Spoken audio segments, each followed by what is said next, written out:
যে কোনো mega project রাষ্ট্রের জন্য প্রয়োজন, কিন্তু দুর্নীতিটা প্রতিরোধ করতে হবে। আওয়ামী লীগ যে সমস্ত মেগা প্রজেক্ট নিয়েছিল তার 15 বছরের দুঃশাসনের আমলে, যেমন ধরেন আপনার পদ্মা সেতু, তারপরে এলিপ্রেট, মেট্রো রেল, সব কিছুই কিন্তু যে ব্যয়টা প্রথম নির্ধারণ করেছিল সেই ব্যয় এবং সময় কোনোটাই কিন্তু ধরে রাখতে পারেনি। প্রধানমন্ত্রী তারেক রহমান বাজেটে 3 ধাপে অর্থনৈতিক পুনরুদ্ধারের কথা বলেছেন এবং যে কোনো মূল্যে এই তিস্তা মহাপরিকল্পনা বাস্তবায়নের কথা তিনি ঘোষণা দিয়েছেন। এই যে ভঙ্গুর অর্থনীতি বাংলাদেশের বর্তমানে এবং এই বিশাল মেগা প্রজেক্ট এর অর্থায়নের ব্যাপারে যখন প্রশ্ন করা হয় তখন দেখা যায় যে বিগত সরকারের বিভিন্ন মেগা প্রজেক্ট নিয়ে অর্থমন্ত্রী আমির খসরু মাহমুদ চৌধুরী বলেছেন যে এটি বোঝা, না পারছেন গিলতে, না পারছেন ফেলে দিতে, এমন কথা বারবার উঠে এসেছে। অথচ একই অর্থনৈতিক সংকটের মাঝেও এই যে তিস্তা ও পদ্মার মতো নতুন মেগা প্রজেক্ট আসার কথা যে বলা হচ্ছে, এগুলো আসলে কতটা বাস্তবসম্মত মনে হচ্ছে? এটা কি চাপ সৃষ্টি করবে না এই অর্থনীতিতে? আচ্ছা, এখানে আমি একটু বলে নিই যে মাননীয় প্রধানমন্ত্রী তিস্তা নিয়ে এবং পানি পদ্ধতি নিয়ে যে প্রকল্পের কথা বলেছেন বেশ আত্মবিশ্বাসী, এবং এটাতে উনি জোর দিয়েই বেশ বলেছেন, মানে খুব কঠিনভাবে বলেছেন যে এটা আমরা বাস্তবায়ন করবই, কি করার চেষ্টা করছি। এখন এইখানে আপনি মহা প্রজেক্ট আওয়ামী লীগের আমলের কথা, এখন হয় কি যে কোনো মেগা প্রজেক্ট রাষ্ট্রের জন্য প্রয়োজন, কিন্তু দুর্নীতিটা প্রতিরোধ করতে হবে।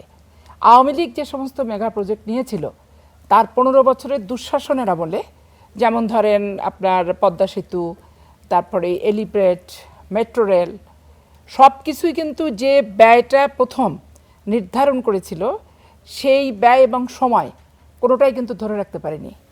এই ব্যয় যেটা দিয়ে শুরু করছিল তার 10 ডাবল হয়েছে, এবং সময়টা কিন্তু কালক্ষেপণে আরও ব্যাপক। যদি বলে যে 5 বছরে করব, সেটা 15 বছরেও হাফ করে কোনো মতে ভিত্তিপ্রস্তর দিয়ে গেছে। এই লাস্ট নির্বাচনের আগে কি উদ্বোধন করে দিয়ে গেছে কিছু কিছু লাস্ট ইয়ার আমলে, লাস্ট হচ্ছে নির্বাচনের তার ওই রিনিউয়াল মেয়াদ উত্তীর্ণ যে নির্বাচন সেটাতে। এখন এখানে ব্যাপার হচ্ছে কি, তিস্তা বাংলাদেশের প্রয়োজন, এবং এই তিস্তা নিয়ে কিন্তু ভারতের সাথে 15 বছর লুকোচুরি খেলা করলো। এই আছে এই নাই, মানে ছোঁয়াছুঁই, কানামাছি, ভো ভো, যাকে পাবি তাকে ছো, এরকম। মানে মোদি সাহেব বলে মমতা দায়ী, মমতা বলে কেন্দ্রীয় সরকার দায়ী, এই করে করে কিন্তু এর ঘাড়ে ও ওর ঘাড়ে ও দিয়ে কিন্তু পার হয়ে গেল।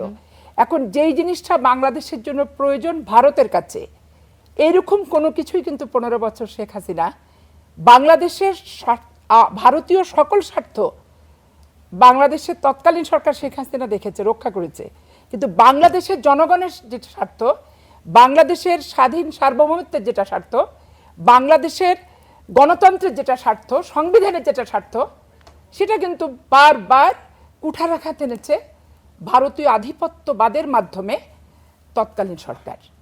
স্বাভাবিক কারণে এটা শুধু বর্তমান সরকারের না, এটা বাংলাদেশের মানুষের চ্যালেঞ্জ যে যে কোনো মূল্যে তিস্তা করা উচিত এবং তিস্তার জন্য স্যাক্রিফাইস করা উচিত। তবে মেঘা প্রজেক্ট, মেঘা দুর্নীতি প্রতিরোধ করার এবং প্রত্যেকটা দুর্নীতির খাতগুলো আগেই সেটা নির্ধারণ করে ওই ব্যাপারে সচেতন এবং সজাগ দৃষ্টি যদি রাখা যায়, তাহলে সঠিক ব্যয়ে সঠিক সময়ে সঠিক জিনিসটাই বাংলাদেশের মানুষকে উপহার দিতে পারবে বর্তমান সরকার। আচ্ছা, মেগা প্রজেক্ট, মেগা দুর্নীতির কথা আপনি বলছেন যে নতুন নতুন যে মেগা প্রজেক্ট এই সরকার নেবে সেখানে দুর্নীতি হবে না, এই আশ্বাস আমরা কিভাবে পেতে পারি, আমরা কিভাবে বুঝবো যে হবে না?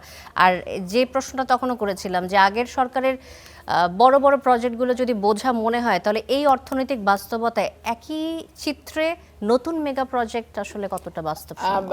মাননীয় প্রধানমন্ত্রী কিন্তু বলেননি যে এই অর্থ বছরে আমি করে ফেলবো।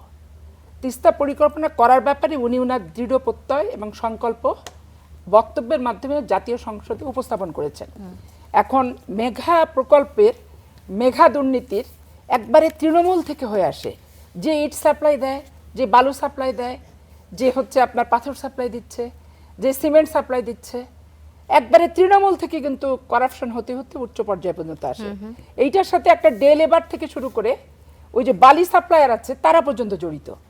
তো এই জন্য বাংলাদেশের মানুষের একটা সম্পদ পেতে গেলে, একটা বাংলাদেশের মানুষের প্রয়োজনে এই তিস্তা পেতে গেলে এখানে অন্ততপক্ষে তওবা তিল্লা করে যে বালি সাপ্লাই দিবে তাকেও চিন্তা করতে হবে সবচেয়ে ভালো বালুটা কম মূল্যে কিভাবে সাপ্লাই দিতে পারি, সবচেয়ে 1 নাম্বার ইটটা কিভাবে সাপ্লাই দিতে পারি।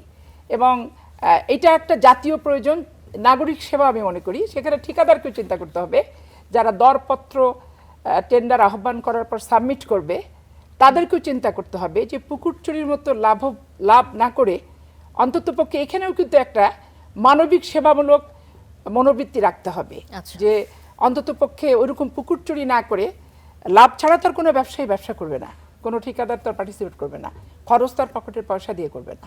কিন্তু তারপরেও এখানেও একটা দেশপ্রেম, স্বচ্ছতা, সততা সব কিছু যদি থাকে তাহলে সম্ভব কেন নয় বলেন।